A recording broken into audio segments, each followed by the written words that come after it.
حاجه معينه ولا حاجه معينه اعرف فيها، وكنت بعلم اللوحه على الحاجه.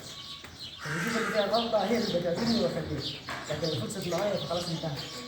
عشان كده بتطلع مع ان مفيش مثلا. طب اتكلمني عن ابرز الخامات اللي انت بتستخدمها في الرسم.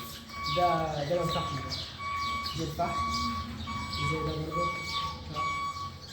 بستعمل المصدر ده، كنت بستعمل برضه مع التكرار. دي اللي اخر السيجاره اللي هي الفل، هي اللي كانت بتمثل معايا احلى واحده.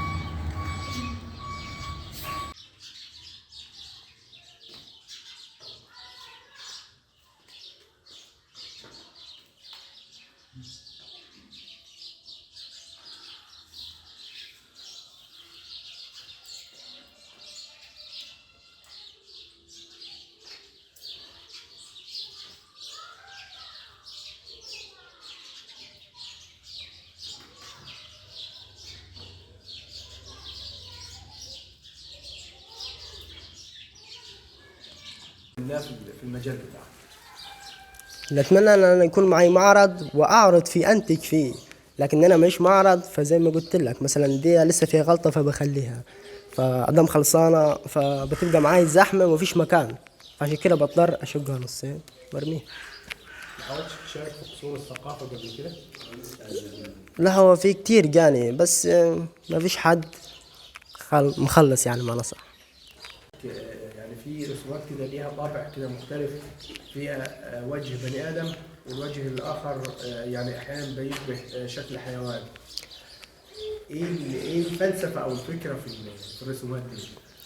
دي معبرة عن الشخصيات، تلقاهم يقولوا في شخصين وشخص تلقاه بوشين، فهي معبرة براءة كده ان هو شخص جميل وبعد ساعات يتقلب كحيوان ينكر جميل ينكر جميل، فمعبرة لاتجاهنا، اتجاه الخلف. يعني انت بتعبر عن الاثنين في توقيت واحد. فعشان خاطر كده انت تديك منظرين، بس هو شكل جميل وشكل بني ادم، بس هو من الداخل قال بص شكل حيوان اصلا.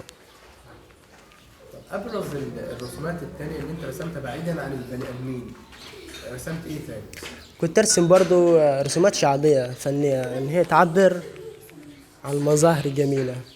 كنت ارسم مثلا ان في ساقية وبقر كده بيلف حواليها، لفت الانظار برضو للناس والبشر، فعشان خاطر كده كنت انتج ارسمها.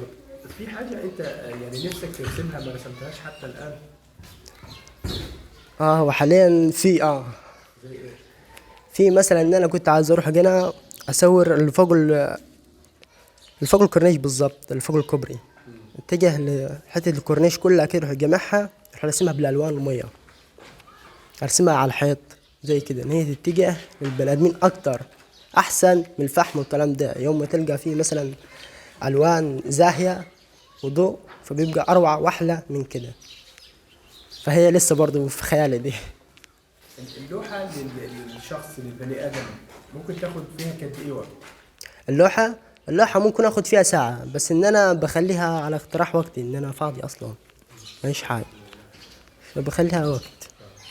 اللوحه ممكن ترسمها من خيالك ولا لازم يكون الشخص متجسد قدامك؟ هي على حسب كده وكده، ممكن اتذكر ان الشخص ده وبرضه مع كثر التفكير فبيتشوش فمش بيبقى اقوى، لكن لما يكون الكارت مثلا ان هو موجود قدامي زي كده حاليا فبيتجه الشخص برسمه اقوى واسرع واحلى كمان، غير لما يترسم خيالي.